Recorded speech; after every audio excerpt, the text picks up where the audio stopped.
So welcome to the third match of today's fixtures, Dream11 Spice Isle T20 tournament and Clove Challengers coming up against Saffron Strikers. So we're just about getting ready to be on the way, and the umpires are waiting to ensure that the 2:30 clock strikes, after which we will have the first ball. The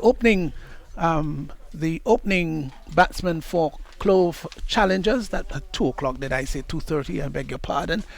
We're going to give you the lineup for Clove Challengers, and the news is that Clove Challengers have won the toss and will be batting. Here's the first ball that is pushed up on the offside and a comfortable single.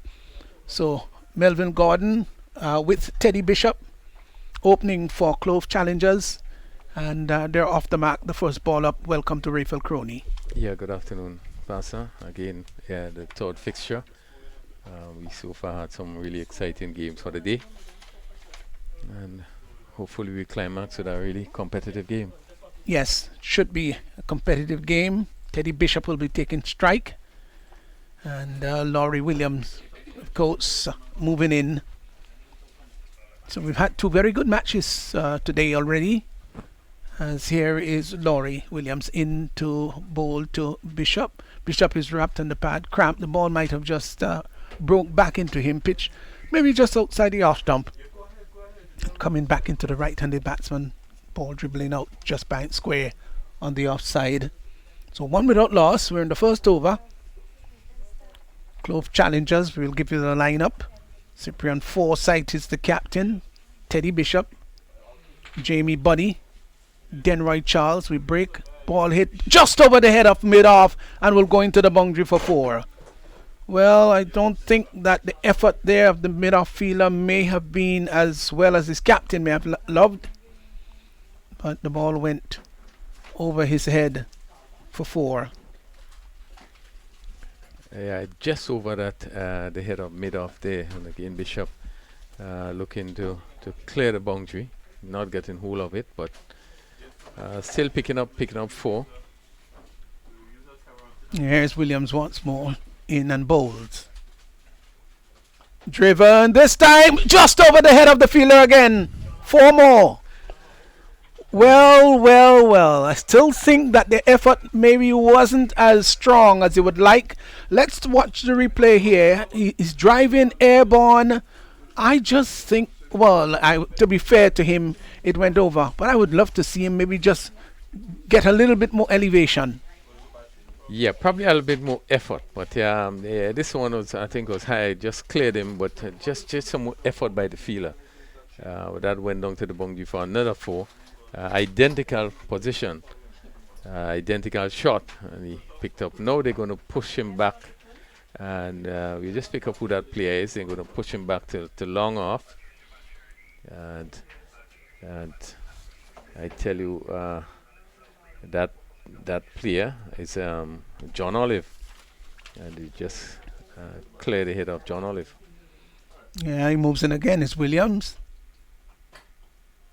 Good delivery. Ball coming back into the right-handed batsman that allows him to push it back along the turf. So they've got off to a good start. 9 without loss.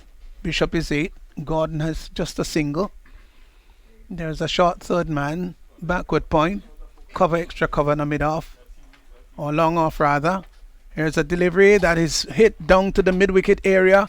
They've gone for 1. Won't come back for the second. The ball stayed quite a long time in the air, and the batsman had time to cross for 1. So the first over coming to an end. 10 runs coming off it. I think that Clove Challengers will be happy that the first over, beg your pardon, yielding 10. Yeah, not a bad over by Williams. He have been bringing the ball from outside the off stump into the batsman. We have seen him beating Bishop with 2 deliveries that just seemed to cut into him. No chance of appeal as they were probably beating the leg stump. But bowled a pretty good line. He had 2 4s hitting over that just went over mid-off. So he wouldn't be too perturbed about that over. Just was unlucky that he had 2 4s in the over. So Cyprian Forsyth, Teddy Bishop, Jamie Buddy, Denroy Charles, Dana George. Just looking at the lineup here for Clove Challengers. Melville Gordon, Clifford Mark, Darren Ned, Jiran Noel, Kimo Peters, and Casimir Thomas. Lineup for Clove Challengers. We're going to give you the opposing team's lineup shortly. Saffron Strikers, Ryan John, captain, as we see the first delivery. Hit back past the bowler. Not cued very well. I thought it probably took more the bottom part of the bat. The delivery by Sherman Lewis, bowling from the far end. Yeah, and I think generally prefers to bowl from the River Road end. That's where he's at now. Yeah, I think this is the end that he really bowls well from. So you'll be happy to be bowling from that end. In the air, somebody's going to underrate. The catch is going to be taken, gone. So Teddy Bishop goes, looking to hit that over the mid-off field. Stayed in the air for quite a while. And so Clove Challengers, they've lost the first wicket as Bishop goes. Caught there at wide-ish mid-off. And they've now lost the first wicket. Well, we have seen him played. This is the third time he has played that shot. I think he was fortunate that it went over mid-off in the first over, and then again he tried to clear the mid-off or the extra cover, and he was high up on the bat and went into the air, and the fielder they just have to come around and take a simple catch. So certainly a good blow stroke there. Bishop, we know the ability that he possesses and what he can do. So I think they will be happy to see the back of Bishop. Bishop has gone and Denroy Charles replaces him. 10 for 1. Yes, and Denroy Charles, more known for his off spin, but hits the ball well. So I think that Clove Challengers will want to change things around. So Charles is in. Here is Lewis in to bowl to Charles. Down the leg side, good carry. Wide signal by the umpire. And it could be so harsh when the ball is just slightly down the leg side. And you understand how it is. It's more of a batsman bias game when you get into these T20s and T10s. So Crony's going to give you the lineup for Saffron Strikers shortly. No ball, signaled by the umpire. Free hit. So, first one in the inning so far. Yeah, a bit of ill discipline. Previous delivery going down the leg side. And this one was very short and went over the batsman's head. I think that was called for height. Certainly. Well, he still seemed to have overstepped based on what the umpire has been showing the bowler. Yeah, it would be a combination of both. But more so, I think height may have been inclusive. Down the leg side, following him. In fact, he was moving outside the leg stump, that Gordon. And the batsman saw it and sinked it into the leg stump, cramped him, didn't have room to free his arms. And the ball going behind the stumps. So, Saffron Strikers, Ryan John, captain, Kem Charles, Ray Charles, Samora Fraser, Jelani George, Kendall George, Michael Joseph, Lyndon Lawrence, Sherman Lewis, Alex Moses. Down the leg side, wide signal by the umpire. So there's a bit of inconsistency here on the part of Lewis. He's had 2 wides already and a no ball. Yeah, we'll just take the names again. Ryan John, Kem Charles, Ray Charles, Kendall George, Michael Joseph, Lyndon Lawrence, Sherman Lewis, Alex Moses, John Olive, Nikosi Saint-Hilaire, and Laurie Williams. Here is Lewis in now and bowls down the leg side. Confirmed again, it's a wide. So that's the 3rd wide I think we've gotten over so far. And a no ball, am I right? Yeah, so not good going here at all by Sherman Lewis. And he is an experienced cricketer, of course, who represented the West Indies at the highest level. I think his bowling may have just tapered off a bit. Turns once more from the top of his mark and begins to move in bright sunshine. In now to bowl to Gordon. Gordon is turning that up on the outside, just in front of square of the square leg umpire, and gets a comfortable single. So Gordon has now gone on to 2, brings Charles into strike, who's yet to score. Well, he hasn't faced the ball as yet. The Saffron Strikers. Not surprising that they've got this vivid yellow uniform. Colour of saffron, isn't it? That's right. Yes. Well, saffron might be a little deeper. Clipped nicely off the toes up to mid-wicket. Ball travelling much too quickly for a single. But this is so very good for cricket in Grenada at a time when there are very little activities, whether it's economic or sporting wise. Yeah. Very little, and to have cricket being played now and gaining such attention, full credit off to the Grenada Cricket Association. Hit through mid-wicket, runs here for him. He's going to get about 2. Charles would come back for the second run quite comfortably, and so they get 2. Total has gone out to 15 for 1. We're now in over number 2. Over number 2 is just completed rather. So the run rate 8.50. They'll certainly want to accelerate that refill and get up maybe the 10 per over mark.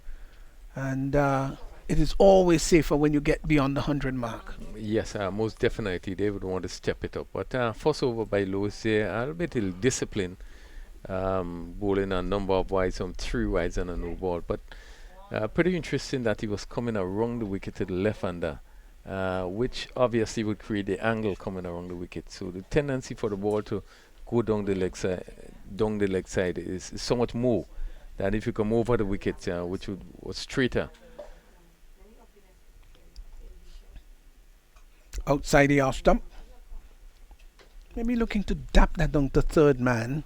Keeper is standing up. Williams into his second over. 10 runs coming off his first. Which tells us for the keeper up that he going to bowl a number of slow deliveries. And I think this one was on the slower side. The batsman was beaten, looking to steer it down. They've got to hurry. Non-strikers end. Just managed to get there.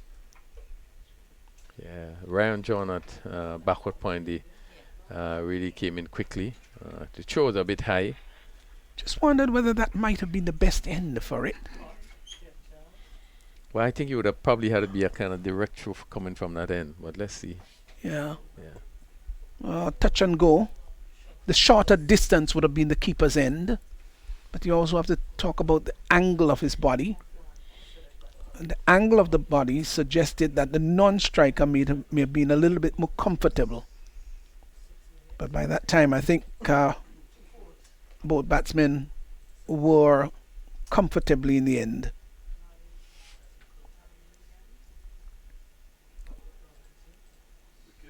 Has he bowled him? Bowled! Well, I think the body of the batsman was a little bit unsighted. Denroy Charles has just been bowled. Bowled by Williams. He was looking to give himself room. Will be a very interesting replay with the keeper standing up. I think that may have been a little bit intimidating. Let's look at the delivery now. Left arm, wrong the wicket, and got it to come back. Came back a mighty long way. No, that's fantastic bowling. It really is. The angle, you would think maybe the ball will straighten, but it came in big, really big into the right-handed batsman. Not an easy skill to do. Yeah, good delivery, and we would have seen him done it in his first over against Teddy Bishop. There was 2 deliveries that came back and actually cramped him. One that hit him on the pad, but he would have beaten leg stump. I think this is why the appeal didn't go. But he has shown that he has the ability to bring the ball in really steeply from outside the off stump, and he's doing it really skillfully. And Charles looking to somewhere play out to point position there, and as he went back, that ball came into him. and really hit the off stump. Really has been tremendous bowling in the Ooh. second over. It was big. The movement back into the right-handed batsman was really big. Cyprian Forsyth, the captain. Oh, that's a lovely delivery. There is a appeal for leg before. Not out, says the umpire. They go to for a very good single. I would love to see the replay on that one. It seemed to swing in the air first. Now let's look at it. Absolute swing. Swing in the air, touchdown, and this time came back into the right-handed batsman. Maybe a little bit high. Maybe slanting a little down the leg side. Well, it seems as though you get a little bat onto it. Because Could have been too. There was no signal. Just seemed to be a little bat there, but really, really good bowling by Laurie Williams. Struck back to the bowler. Obviously, he's going to enjoy bowling to the right-handed batsman, maybe even more than to the left-handed batsman. This time he is going over the wicket, and he's going to try to slant the ball into the left-handed batsman. So then it means now that the grip is going to be different. Here once more is Williams in and bowls to Forsyth, who is pulling that or trying to hit that down to maybe long on, the ball taking more the bottom part of the bat. And Gordon, beg your pardon, hits it down to long off and gets a single. But I did say after we have seen Williams bowl his first over that he shouldn't be too worried the fact that he was hitting for 2 fours by Bishop. Those just went over the middle fielder for 4. But he did bowl a very good over. In terms of that movement he have been getting, and we have seen it in the second over. He continued to bowl well and picking up that important wicket there of Denver Charles. Yeah, so 3 overs gone. 20 for 2. Gordon is 4. Forsyth just got off the mark. He's on 1. Well, Laurie Williams, he has done his role. 2 overs, no maidens. 1 for 13. As Kemp Charles will be bowling from the far end. Very meticulous field placing. There's a third man. Sweeper right out on the boundary. Extra cover. Long off. Mid on. A little on the wider side, mid wicket. Sorry, it's a left-handed batsman. So the third man backward point, cover, extra cover on the mid off, outside the off stump, and bowled him, gone. Looking to cut that behind square, and there he goes, comprehensively bowled, and so he's got to make his way back. Gordon, bowled by Charles without scoring. And Clove Challengers, they have plunged themselves into the morass of trouble. 20 for 3. That's not a good statistic there at all. Yeah, just seemingly get a inside edge and they came back onto the stump. Again, looking again to play square. It wasn't that bad delivery, but again he was looking to make room for himself and took the inside edge and went back onto the stumps. And Gordon going for 4 and very important wicket. It's 20 for 3 and we are in the 4th over, so it's not the kind of start I think that Clove Challengers would have loved, but certainly it's a pretty good start there by Saffron Strikers. Well. So bat start here. So Kimo Peters will join his captain Forsyth, and Charles will continue. So got a wicket with his very first ball, Raphael. Yes, first delivery. Again, sometimes it's always important to look at even though you know the ball, just look at him first. But Gordon was looking to force that delivery. Dream start. Charles moves in, bowls, and Peters just taps the ball out on the offside. The bowler moves around rather smartly, picks it up. Well, his tail must be pretty high here now. It's Charles got first wicket in the first ball that he's bowled. Outside the off stump, left alone. Tantalizing delivery just outside the off stump. The keeper standing up. This is going to be a very important partnership, these two. They've got to restore things for Clove Challengers. Outside the off stump, hit in the air. The catch is going to be taken. Yes, it is. Another wicket has fallen. Kimo Peters goes. Cut there at a backward point. And they've lost another wicket. Clove Challengers, they're now 20 for 4. Yeah, bad start for Clove Challengers. Again, we have seen Charles. He just see me getting the ball to go forward outside the off stump, and wasn't much spin on it as he pushed it, and with the angle going, we saw that Peters trying to hit over the top, and only was able to hit it. The cover went in the air, and the cover fielder coming around and take a simple catch, and Clove Challengers having lost their 4th wicket. It's 20 for 4. So Darren Ned would now come in to strike. Well, would in fact join his partner and captain, Cyprian Forsyth. Wow, this is rather dramatic. Delivery that is turned behind square on the leg side will get a comfortable single. So 21 for 4. That doesn't look a happy sight, does it? Yeah. Yeah, most definitely. It's an awful start. Kem Charles in his first over picking up 2 wickets. So Ned takes his guard and looks up and sees the bowler is coming in to bowl to him. That's Charles. And he brings him forward, plays the ball, just taps it back along the track. The bowler picks up on his follow through. The over comes to an end. A very successful over there on the part of Kem Charles. He's picked up 2 wickets, 2 prize wickets.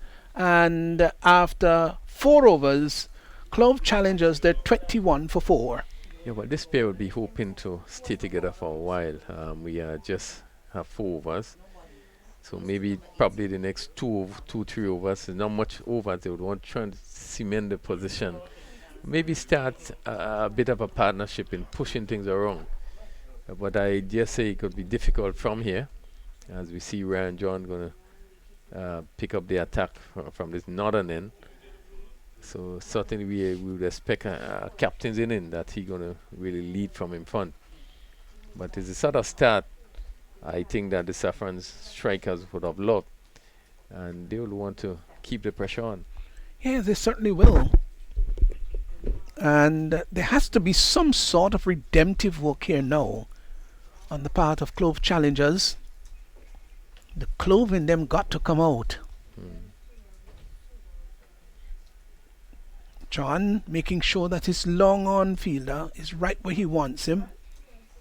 Brings him a little finer, and he moves in to bowl to Forsyth. There he is now and bowls. Forsyth is onto the front foot. Pushes the ball down to long on. Will get a comfortable single. He is now gone on to 3. John. Tall figure. Good shoulders. The perfect foil for a fast bowler. He's got good height. Good body. Field well spread because power play is gone. He moves in now and bowls, and to this delivery he's coming forward is Ned and pushes the ball back along the track for the bowler to get a comfortable a supportive bounce. Gladly receives it. Ned is yet to score. Forsyth is 3. Gordon was bowled by Charles for 4. Teddy Bishop caught Charles bowl Sean Lewis. He went for 9. As here once more is John moving in and bowls right up in the block hole, coming down rather heavily on it, clips it down to forward square leg. Will come back for the second. The return comes in and just managed to get there, but it was close, rather tight, and he had to really push back. Darren Ed accelerated, just managed to get there. It was a good, fast, flattish throw. Couldn't put much height onto it because the situation needed something flat and fast. But he just managed to get there, Ned. John. Last wicket, Peters was caught Nicosi St-Hilaire of the bowling of Charles, went without scoring, moves in now and bowls, and he is coming forward and hits the ball, takes it from outside the off stump and tugs it down to forward square and gets a single. So it's not been necessarily striking the ball from the middle of the bat. It's Ned brings his partner and captain into strike. Foresight as John moves in once more, this time bowls to slow ball, well bowled, well disguised, and is pushed out to short extra cover. Can't score. Score is at the quarter century mark. It's 25 for 4. The scorecard looks rather dismal so far. John, this will be the last delivery in this over. Comes forward and drives the ball. That's Foresight. Rather elegantly and stylishly gets it down to long off and gets a single. Will keep the strike as the over comes to an end. 5 overs gone. It's 26 for 4. Yeah, good over by John, using all his experience, keeping the ball right up to the bat, and the batsman just having to come down on it as he stroked it down to mid-off. His first over just going for 5, and they continue to keep the pressure on. It's 26 for 4, and we have some 5 overs being bowled. It's at the halfway stage. Well, we have the halfway stage, and I think most teams at the halfway stage would want to be at least 50 runs on the board.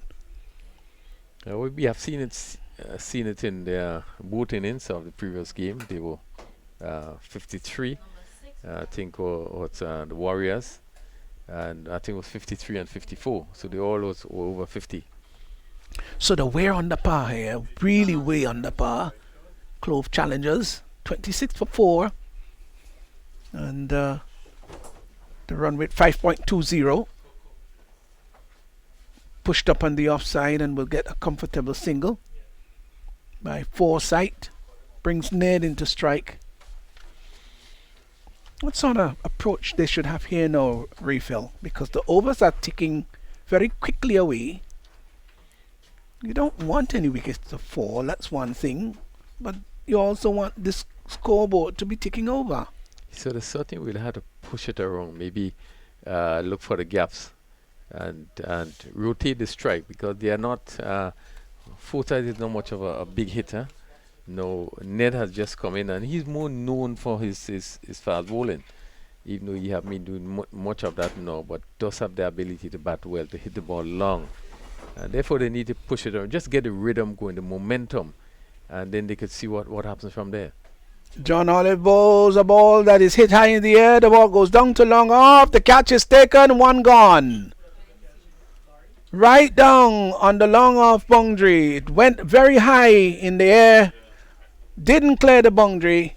The catch taken down at long off. So another victim. Another one has gone.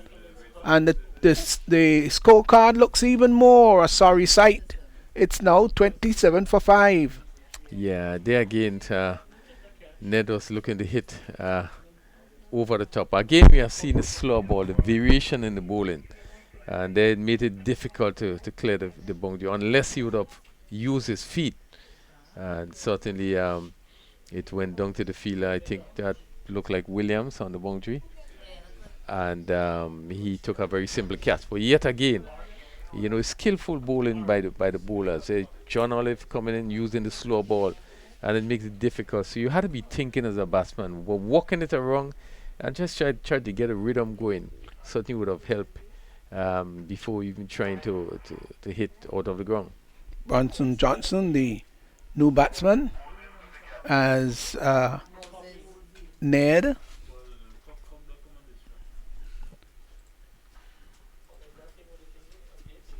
So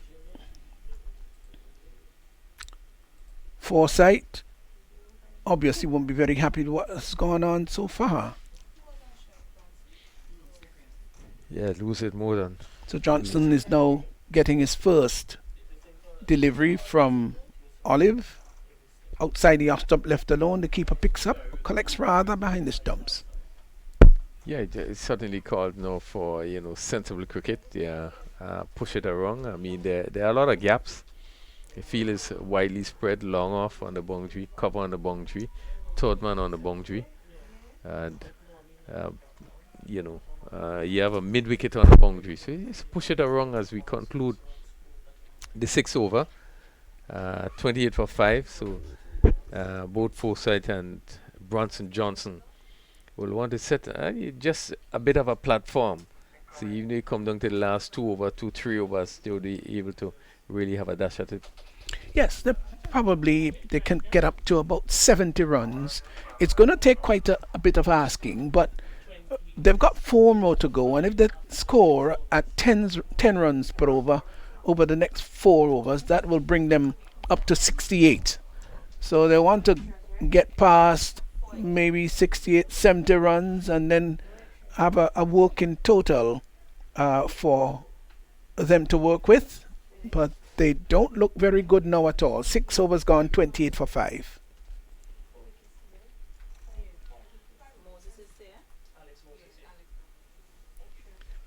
So change of bowling from the northern north. Darbo end, the ball is pulled down to backward square, fine shot for 4. Short delivery, asking to be punished, got the treatment he deserved, and Forsyth rocked on the back foot and pulled it behind square, down to the boundary for 4. He's gone into double figures, he's 10 of 8, and the total has moved on now to 32 for 5. Well, this is Kim Charles that was placed in the other end, and his first ball was almost a long hop and put away.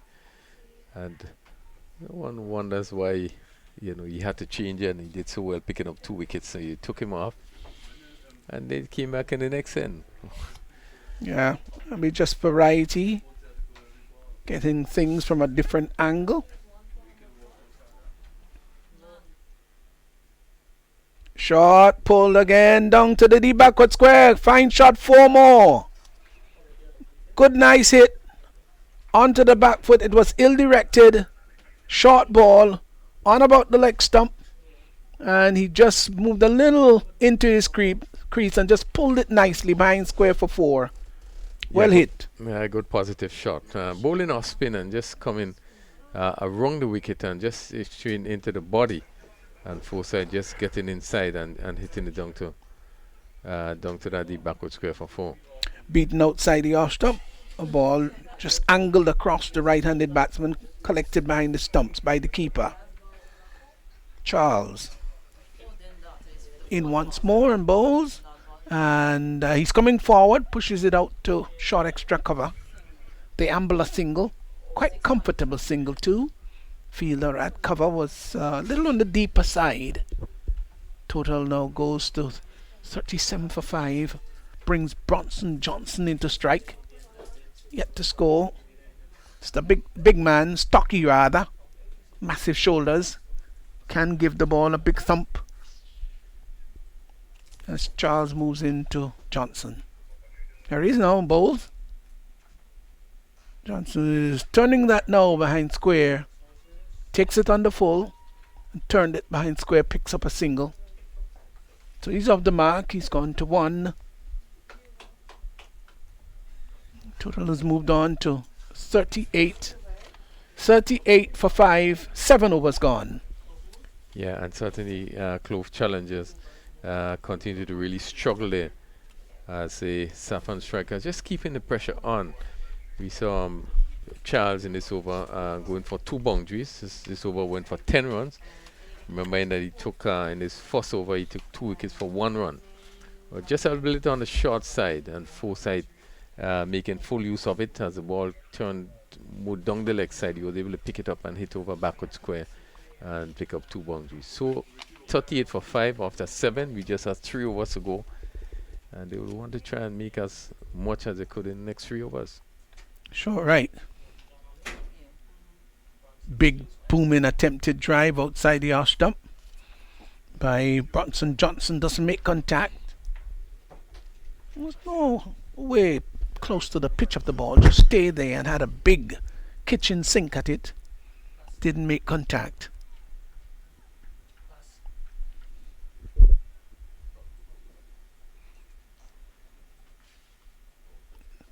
ball coming off the edge of the bat and going down to third man gets a comfortable single.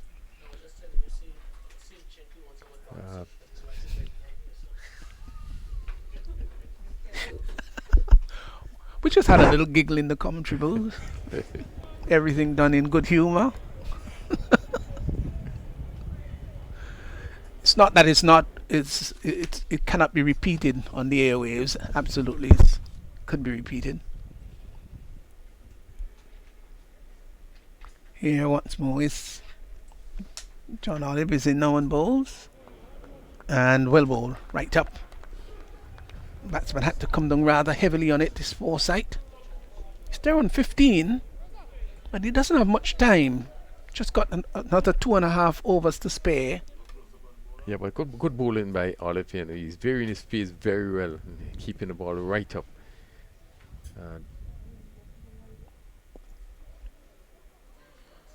Again, variation in pace, making it very difficult.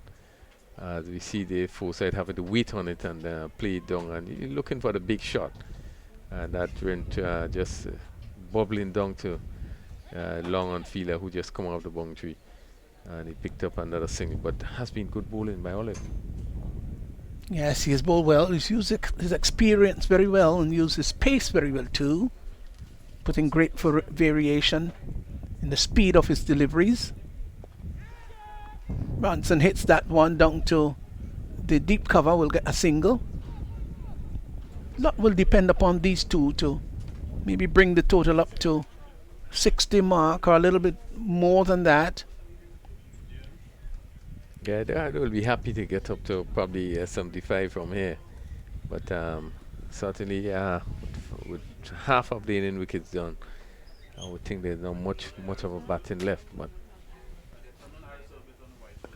Driven, fine shot. That's a great shot. Wonderful shot by Forsyth. Got right underneath it and lifted it high and handsome and straight back past the bowler.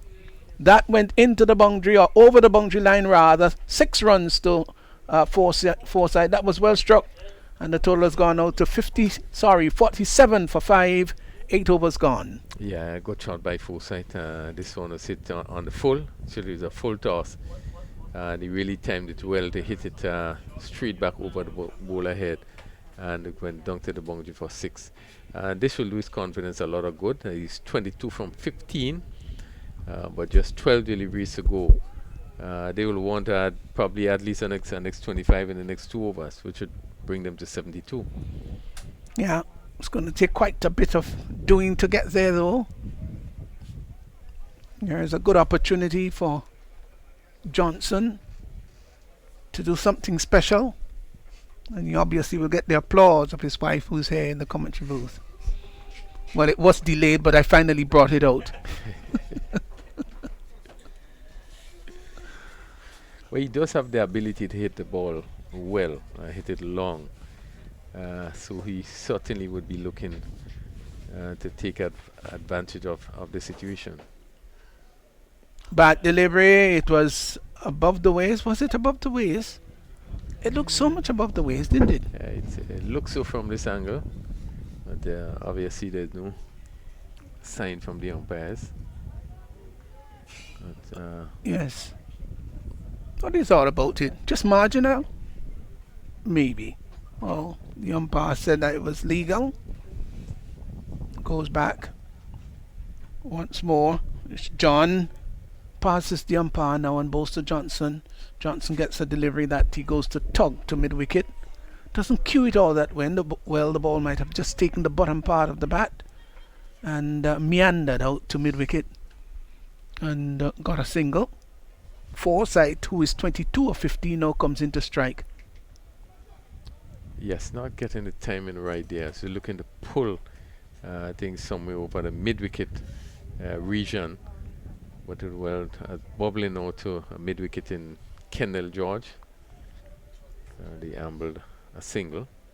The third man pulled into the circle, and the extra cover pushed back onto the sweeper position. So you've got 2 sweepers, one at the deep cover and one at deep extra cover, and the conventional cover and the long off. That's the offside field. Delivery pitched up right up in the block hole. As Forsyth looking to drive that. Couldn't make contact. Keeper collects behind the stumps. So John has had a good spell here. Into his second over. None for 6 so far. Midway into his second over. Turns once more. Good physique for a fast bowler. Up in the almost into the block hole area again. As Forsyth looking maybe to go big but couldn't get under it. Tugged the ball down to long on as Lewis comes off the boundary. So they're inching to the 50 total. 49 for 5. Over number 9 in progress. Ball here by Ryan John. Here he is now on balls to Johnson. Johnson is pulling. Ball taking the on the edge. Going out to mid wicket. And they get a single. Yeah, have been a good over by John. You could see him bringing the ball right up to Forsyth. Sometimes makes it really difficult to get anything on it. And just short of a link to Johnson and sort of even having difficulty to pull that delivery. And it just went rolling out on the onside. Again, right up in the block hole. Couldn't do anything more. Pushed it back on the left of the ball and has followed through. Who knocked it down? That's John. So he's completed 2. None for 8 of 2. And after 9 overs, it's 50 for 5. And this should be the last over coming up. Yes, most certainly. But really have been a good performance by Saffron Strikers. I think they have kept it very tight. John coming on in the 2 overs, only going for 8 runs and really making every effort to keep the ball right up to the bat. So it really just gives the batsman one option. And they have been having difficulty to get any sort of timing on the ball. Certainly the Saffron Strikers would feel that they would have done a really great job and having taken 5 wickets for just 50 runs with 1 over to go. Yes. Well, they couldn't want a better dream start than this. So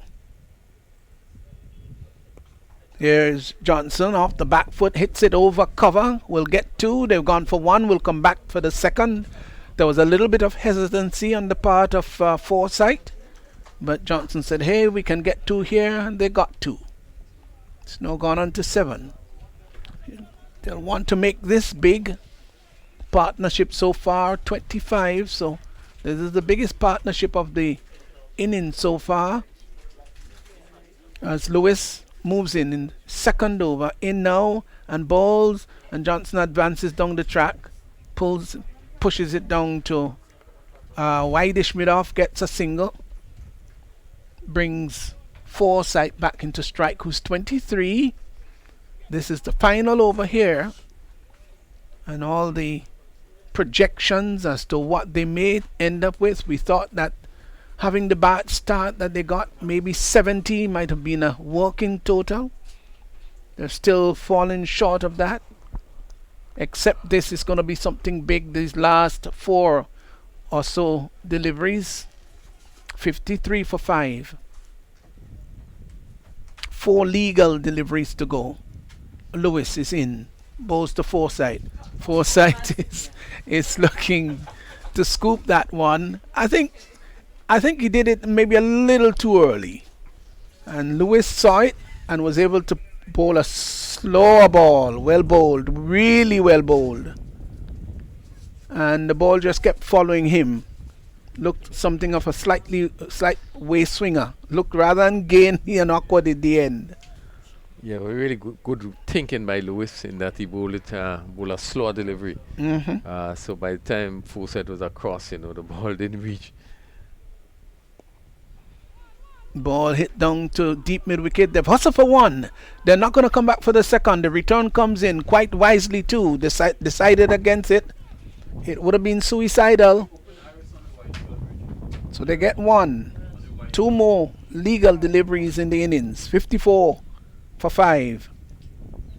This has been an absolutely wonderful display here by Saffron Strikers. They've bowled tight. They've kept their cricket as tight as possible. Moves in again is Lewis now to bowl to Johnson. Down the track. Johnson saw him coming. Bad miss by the keeper. And third man didn't do anything much better, but it just remained comfortable for 1. Maybe on another day they'll might have thought about going for 2 rather than 1. All the 5s on the board. 5, 5, 5. 55 for 5. Yeah, slow delivery by Lewis, and you can see dropping in front of the keeper. Ripple, sorry, you remember 3 5s? Not surprised that Ripple didn't make any comment to that one. This is the final delivery. That is tucked down to long on, and they get a single. So that completes the innings. And Clove Challengers 57. I'm making, is it 56 or 57? 56. 56 for 5, 10 overs. Not the best batting display at all by Clove Challengers, but I'm sure, Raphael, that Saffron Strikers would feel very happy with the performance on the field. They've bowled well, they've hustled around in the field, and this target is not by any stretch of imagination a big one. Yeah, it had been a good bowling performance by Saffron Strikers. We have seen 2 dominant performances by the last 2 teams. We saw in that second game the batting of Fletcher and so forth, which was really dominant. They won that game by 10 wickets, 120 without loss. And we have seen this bowling effort, which also was very dominant, and 10 overs, 56 for 5. And one must say that the bowlers would have really done their homework and really had it right, and made it very difficult for the batters. And as such, they really was not able to get off. On a pitch that continues to play very well. So 56 for 5 in 10 overs. I think Saffron Strikers would be very happy and would feel now that they would overhaul that total very easily. All right, let's just quickly go through for you the scorecard. What we've got here: an innings of 56 for 5 of 10 overs. Gordon was bowled by Charles for 4. Bishop caught Charles, bowl Lewis 9. Denroy Charles, bowl Williams 2. Cyprian Forsyth, the captain, not out 25. 21 balls, 32 minutes at the crease, 2 fours and a beautiful 6. Kimo Peters caught Nkosi St-Hilaire of the bowling of Charles without scoring. Darren Ned was caught Moses, bowl Olive for 3. Bronson Johnson, a name I always love really, he's got a lovely ring about it, not out 8. And bringing up a total of 56 for 5. Extras were 5, 1 by, 3 wides and 1 no ball. The bowling analysis: Williams, who I thought bowled very well, 2 overs, no maidens, picked up 1 for 13. Lewis had 1 for 12 of 2, no maidens. Charles, 2 for 11 of 2. Ryan John bowled well, 2 overs, no maidens, none for 8. And Olive picked up 1 for 11 of 2 overs. So, in essence, Clove Challengers can't be happy with their performance. 56 for 5 of their allotted 10. It means that Saffron Strikers can get there and will want to get there rather for a victory this afternoon, and if they do, it will be a well-earned victory. But I'm sure that Clove Challengers would be unhappy with the total that they've posted. Maybe if they got up to an 80 mark, they could feel a little sense of confidence, but with 56 alone on the board, I think they would be rather crestfallen about it, and they wouldn't be very happy. It's a total that could be chased down and might be chased down rather easily too. Yeah, most definitely. I don't think they will be happy with the batting performances of the batsmen. I don't think most of the batsmen really look the part or look really positive or seem to be in control. I thought that the captain of Saffron Strikers, Ryan John, would have read it right. I think all the bowlers would have played their part. We saw Kim Charles coming in with his first over, picking up a wicket with his first delivery, and also was able to pick up another wicket in that particular over. But generally, I think all the bowlers would have bowled well. They went for like 11 and 12 and maybe 13 for the most in their 2 overs, which indicates that they all would have performed well. Yes. So, dismal performance by Clove Challengers, and of course, after this match, they will obviously have to go back to the drawing board and correct the things that they got wrong. But we have a little bit of a break here, as Saffron Strikers will go after that victory target of 56. We're going to take a short break, and when the innings resume, that of course Saffron Strikers will be on hand to describe it. So welcome back here at the National Stadium here at St. George's in Grenada. Sun is brilliant out there. The task for Saffron Strikers is supposed to be a relatively simple one, with Clove Challengers being well, they got only to 56 for 5 of the 10 overs, and they're going to be replying Lyndon Lawrence, who is a big hitter of the ball, and Cozy Saint-Hilaire, who is equally skillful, beg your pardon. They too can maybe do something so outstanding and maybe bring this match home and allow Alistair DeBellot and myself and the rest of the technical team and staffers here to probably get home a little bit earlier. But this is the third match of the Dream11 Spice Isle T20 match, Clove Challengers versus Saffron Strikers. And remembering the victory target is 56 for Saffron Strikers, and the person who will be taking strike seems to be Lawrence. Yes, Lawrence is going to be taking strike.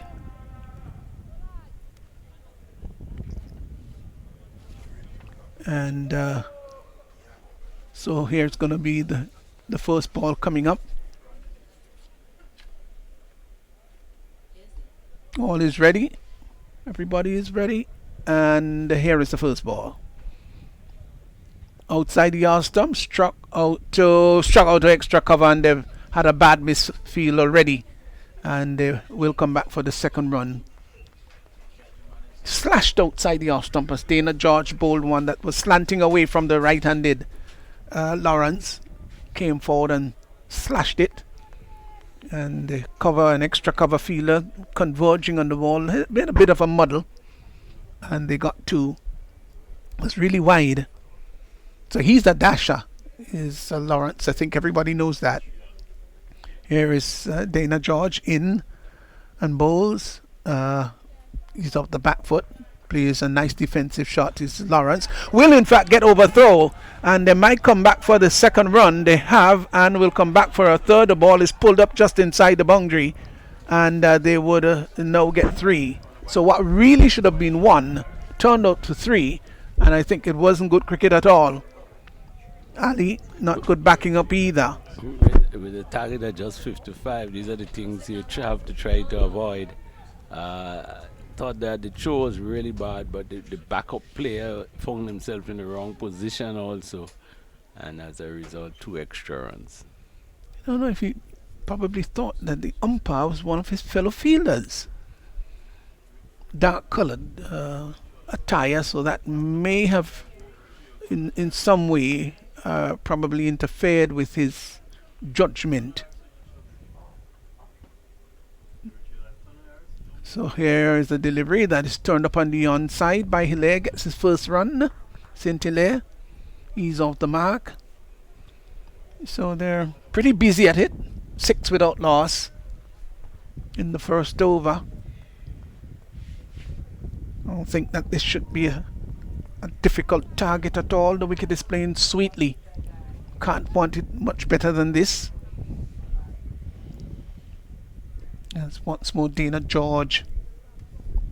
It's really lovely sunshine here at the National Stadium. Beautiful condition. Moves in and bowls down the track and pushes it on the offside. He's got to hurry. The return would not come in, and they get a single. So 1 more there to Lawrence, who's now gone on to 6. Total has gone to 7. The Cozy St. Hilaire, who's been around for, gosh, quite a long time as a young cricketer, still playing the game. Of course, he's much heavier than he used to be back then.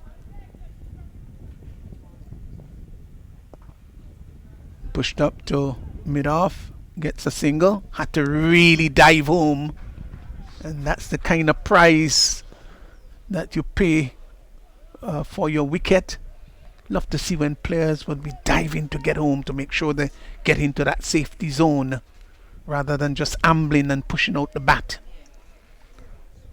Players like Chandapol did that, put their body at stake, sacrificed their body and a bit of injury just to get home safe. Hit over, fine shot, that's 6 runs. No, that was beautiful. Hit was disdain, pitched up, over pitch. In fact, it was a full toss, and he just spanked it, Lawrence, over extra cover. You can't bowl those sort of things to Lawrence at all. Got quick hands, good eyes, and his power is immense. And that went over the wideish long off, more so verging on a extra cover, and it went for 4. First over gone, Ali is 14 without loss. Well, good start by the batting team. Of course, the run rate is the target is a lot more balls than runs, and with that type of batting, as you said earlier on, probably we might just have an earlier evening than we expected. I wouldn't mind it at all. Just allows me time to get a couple other things done before nightfall.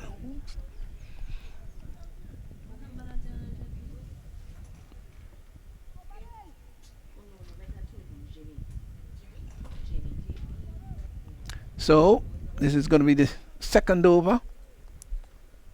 Jamie Buddy moves in. Bowls turned up on the onside. Johnson, good fielding position. There, well done, just to the right of the square leg umpire, and hurled the return to the non-striker's end. Rather impressively. And Jamie Buddy again moves in from the far end and bowls. Feels for that outside the off stump. Well bowled. Just looking at Ali de Bellat, who just nodded in approval. Pretty much in line with the wicket and the nice movement of the seam. It was a peach of a delivery. It's a sort of dream start and dream delivery for every bowler. Nightmare for every batsman. Turns once more his body from the top of his mark. Impressed with the last delivery. Outside the off stump. Big swish of that one is St. Hilaire. Doesn't make contact. Keeper collects behind the stumps. So the required run rate is just over 5.06 that is. So I think that comes into the equation. 43 needed of 51 balls. That should say everything really. But he turns once more and begins to move in. Bowls. Comes forward. Thought about a single. Made a few exploratory steps. Both batsmen that. And couldn't get the single. Close-in fielders are very alert. You could see them on the edge of the circle, Ali, and they're just closing in as quickly as possible. Well, they need to save as many runs as possible. They can't afford to give away any, so they are keeping it pretty tight. Yes, they all begin to walk in now. Outside the off stump, bang down to the deep extra cover position. They've gone for one. We'll take that alone. The return comes into the non-striker's end. Good return. They got one. So the final delivery in over number 2 coming up. Lawrence taking strike. Just taking off the bails. And in the characteristic Chandapur-like manner, bends down and punks the ball into the bails into the ground. I think he may have taken a guard maybe for all 3, off stump, middle stump and leg stump. Ali, what guard did you take generally? I usually take leg to kind of get the umpire saying that my legs will be outside, but my bat usually is on the off stump.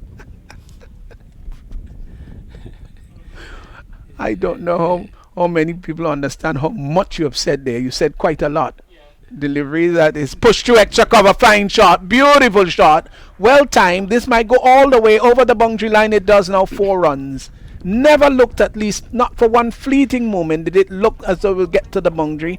But he came forward. Now look how nicely he just caressed it. There was a touch of romanticism about it as it went between the cover and extra cover position down to the boundary for 4. No bludgeoning, no brute force. It was just clean caressing. 4 runs, lovely shot. And as the over comes to an end, 19 for 2, without loss, sorry. When you see a shot like that, it sort of dampen the spirit of the field inside. It's so effortless that he played it. And with the run rate needing far more deliveries than runs, it sort of dampened the spirit, but a really beautiful shot.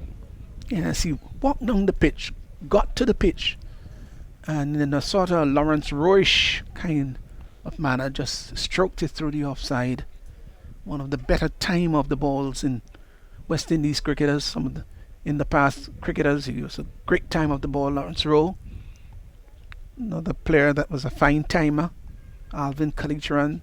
These were not guys that were known for brute force, but timing. Nice little touch there by St. Hilaire as Denroy Charles brought into for his first over. Well, just slightly short and cut down to backward point. Turned up to mid wicket. Again, there's a dot ball. Can't score. St. Hilaire's 3. Lawrence 16. Good little partnership here. 19 without loss so far. As Charles got his supporting cast of infielders moving in as he moves in. And he's looking to drive, doesn't make contact. Collected behind the stumps.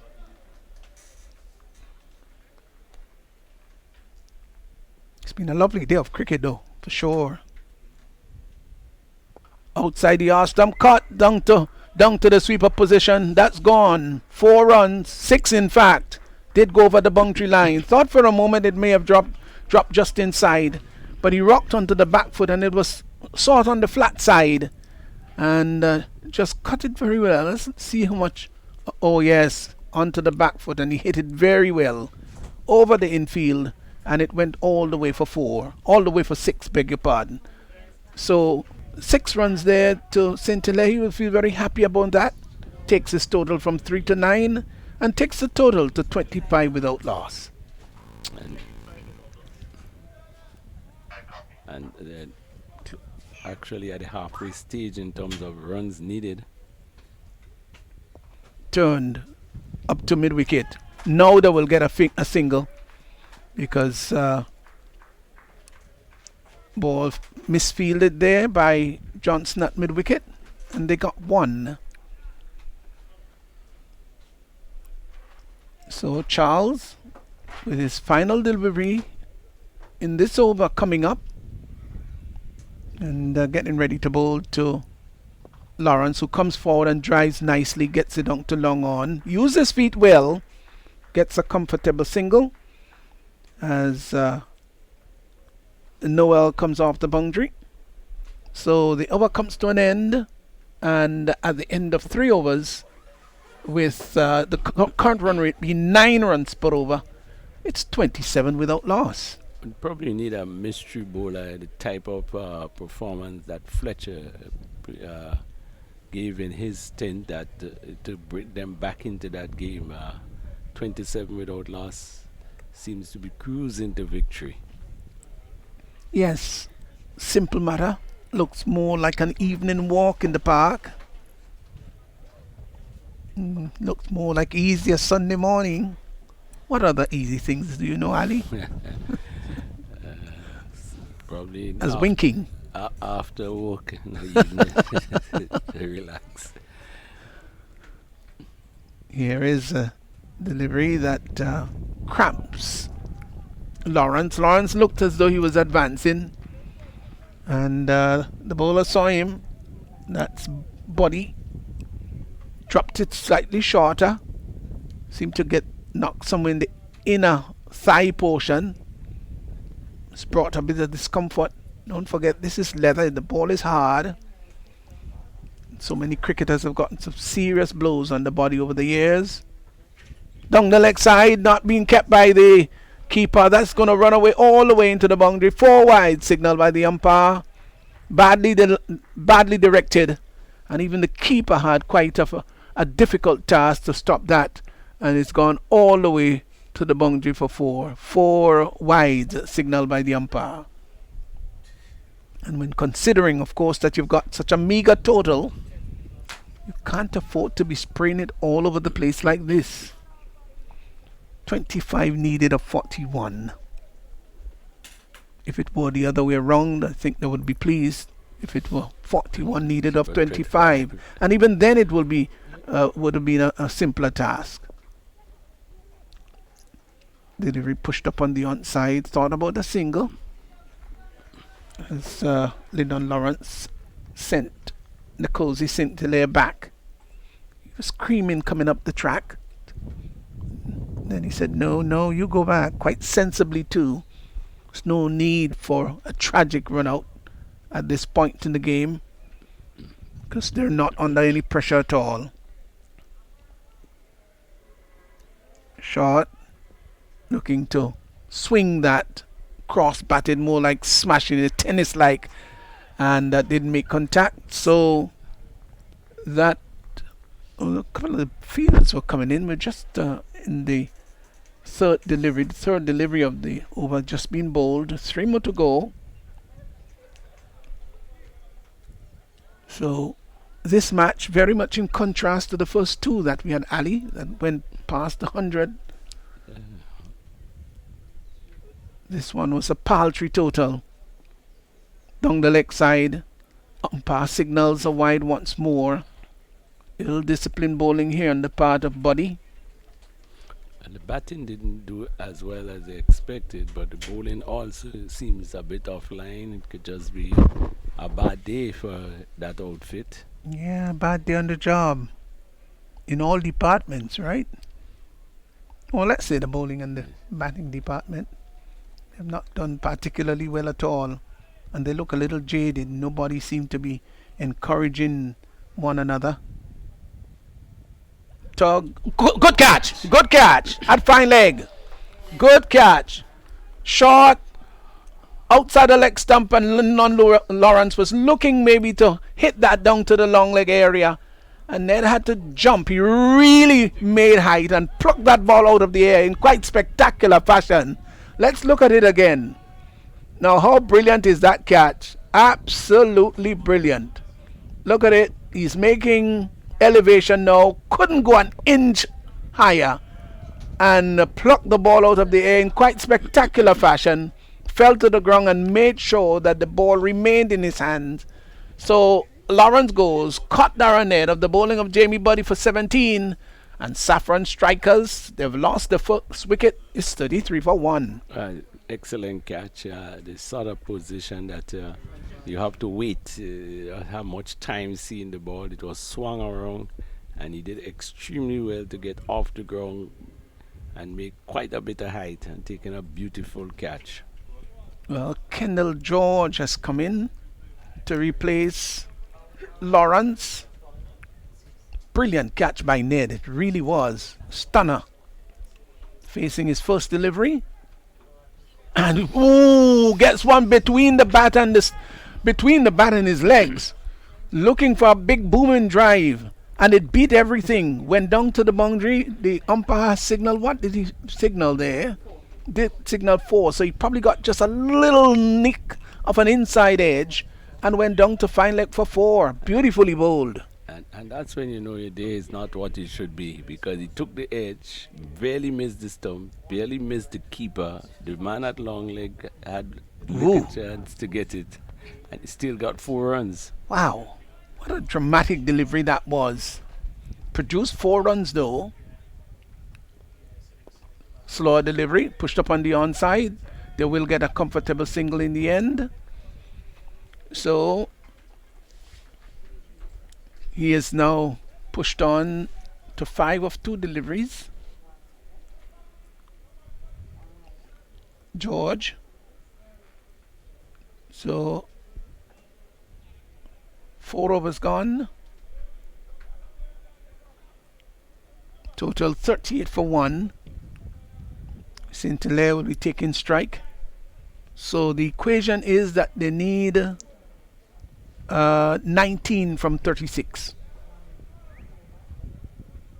And as we said, in comparison with the other games at the point of the 4th over, this game is far, far below that level that it was in the previous 2 games. Yes, not sufficient runs at all. Comes forward to a nicely flighted delivery there by Denroy Charles. Push back along the track. Bowler picks up on his follow through. 19 from 36 needed. Well, wickets is needed, so I think he's wise to try flighting a bit. Wrapped on the pad, there is an appeal for leg before, not given out by the umpire.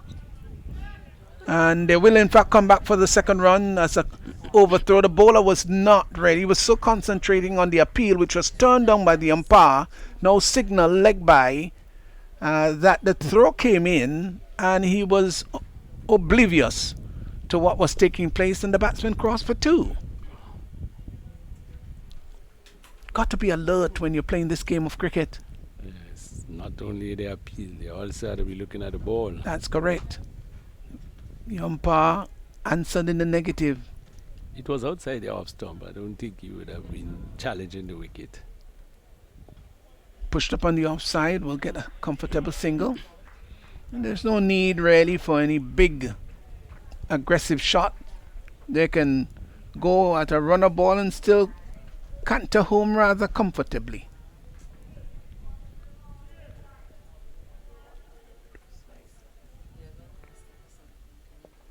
Well bowled. Nicely bowled. Push back along the track. They can probably go at 1 run every 2 balls and still get home. That would be, yeah, that's correct. You're right. Shorter, flatter, outside the off stump, cut behind square. This is going to run away to the boundary. It does. Maybe no. Pull back just inside. Relayed to the supporting fielder, and they come back for the second run. Good piece of feeling, challenging the ball. In the stage of the game, still get 100% effort for the fielder, and that's always good to see. Yes, he chased it down. Wasn't willing to give it up. Did quite well in the end. Outside the off stump, cuts. Gets a single. So, bad miss in the field. 14 needed of 31. So the thought about coming off the job a little earlier this afternoon, well, that looks very much on the card, as 5 overs have gone, 5 remaining, 44 for 1, and it means that they need just 13 more runs. The victory target 57, 13 more runs for victory, and 30 balls to get there. I think the betters will be probably saying there will be 1-6 more in this 13 runs. Well, the West Indian mentality, you try to get there as fast as possible. Yeah, it's 44 for 1. It's a good opportunity for both George and St. Hilaire just to knock the ball around. You may never know. Once you're in the wicket and it's safe, there's no need to do anything stupid or extraordinary. Turned up on the onside, they get quite a comfortable single. So that's easy, really. So there need to be no big wallop. Nothing unnecessary. Just push the ball around and get to your victory target as comfortably as possible.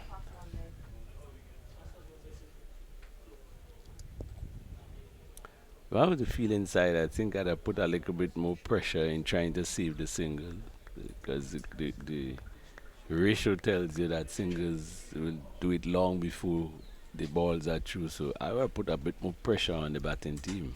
And maybe give the ball a little bit of flight to the Yeah. batsman, you know, just tease him, tantalize him, try to see if you can get him to use his feet. All of those little things are things that could be done. Five guys on the boundary. Really.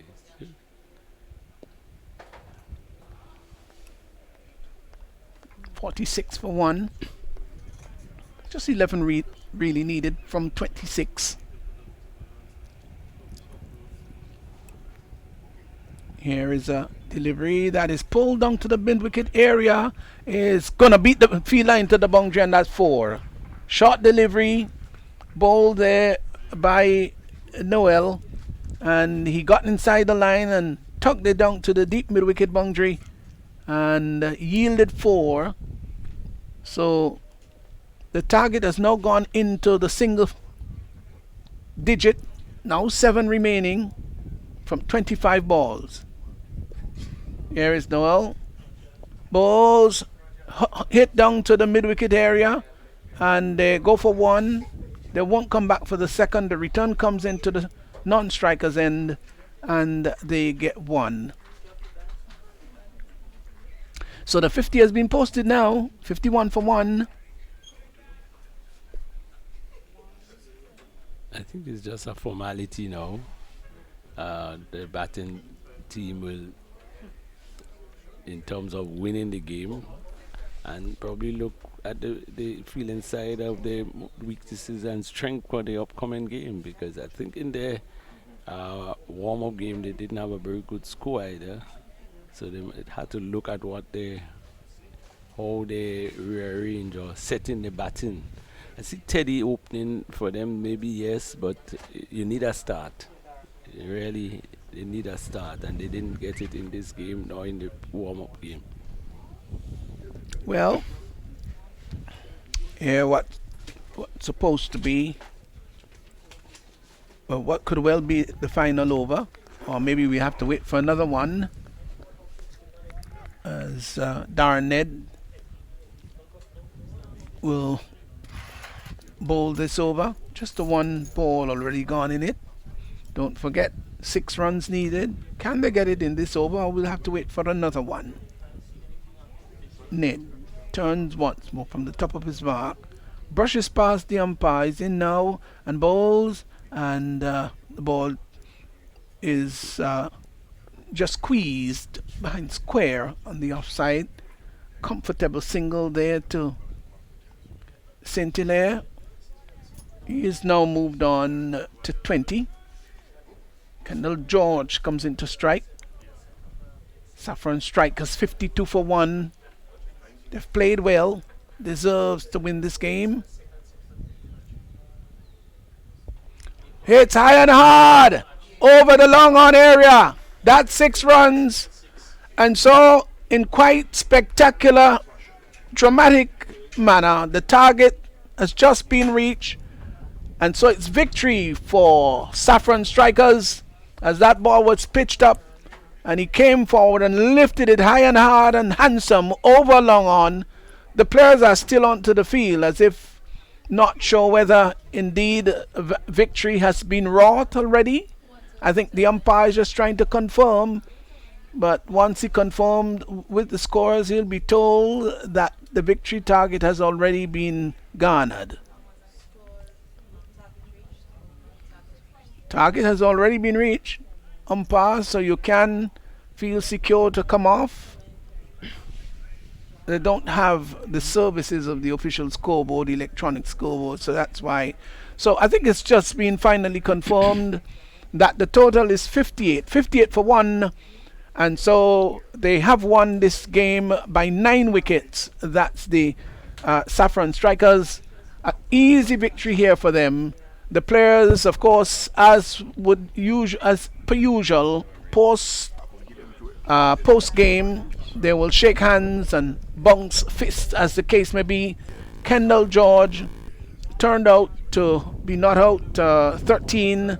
Nkosi St. Hilaire not out 20. 58 for 1. 58 for 1.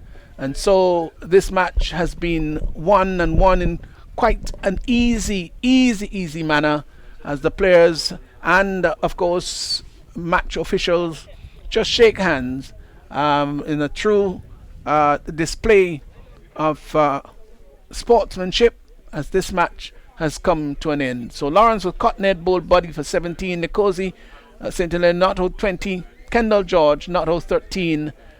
They got the victory target. They got their 58 for 1. Don't forget the magic total was 57. Ali was an easy victory here for the Clove Challengers. Yeah, once the runs on the board was 58 might, in 10-10, a lot of strange things. I saw one in St. Vincent recently. I think it was 53 and 50. In fact, the last over they still wanted 5 runs to win, and the first batting team only got 53. But this is a very good wicket from high quality batters.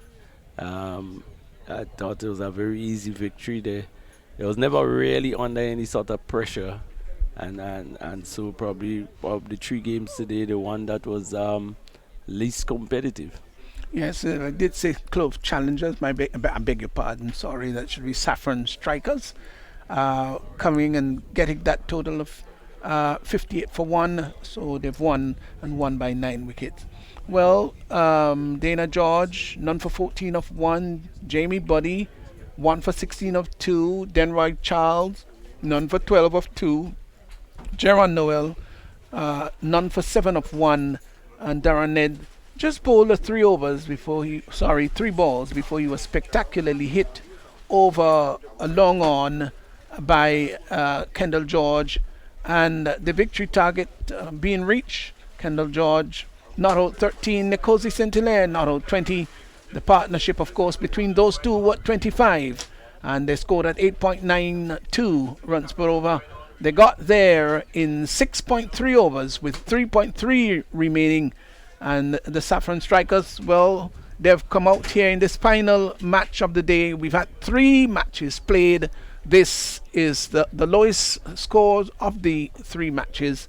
And the Saffron Strikers, they've won a simple, easy game. And I'm sure that Clove Challengers, Ali Develop, would want to go back and look and see what they've done wrong and make the changes as the case may be. Yes, I think 53 will never be enough runs on the board in a 10-10 game, so surely they could start from that point. I think the bowling was probably not as probably should be either. The feeling, so there is all wrong work has to be done with that team. But we must give credit to the winners. They played an excellent game. They restricted the batting team to just 53 and then made very light work of it. So very good victory for them. It's just the start though, so the losers shouldn't be too put off because they still have matches to be played. I think it's just going and regroup. It's all very good teams. Probably the score much lower than expected or as shown in the other matches today, but this is just one game. Still other games to go. So we're looking forward for what is important is the improvement from here on. Well, let's just give you the lineup for tomorrow's matches. Saffron Strikers, they'll be up front first tomorrow, God's willing. Let's hope they can do something special. But Nutmeg Warriors, they'll be having different thoughts too. So Saffron Strikers coming up against Nutmeg Warriors tomorrow morning. That's the first game. Then we have Clove Challengers versus Ginger Generals. That's the second game. And the final game tomorrow will be Cinnamon Pacers coming up against Bayleaf Blasters. That's the final match of tomorrow, God's willing. So let me just quickly go that over. Saffron Strikers versus Nutmeg Warriors. Clove Challengers will then follow versus Ginger Generals. And the final match tomorrow afternoon, God's willing, will be Cinnamon Pacers. They're coming up against Bayleaf Blasters. That's going to be the final game. So it was an absolute pleasure, of course, bringing you the 3 games here today. And they were entertaining, rather enterprising. And we look forward to day 2 of the tournament tomorrow, God's willing. We really invite you to join us as we continue to follow the Dream11 Spy-Style T10 cricket here at the National Stadium. Until tomorrow, God's willing, you have a good one.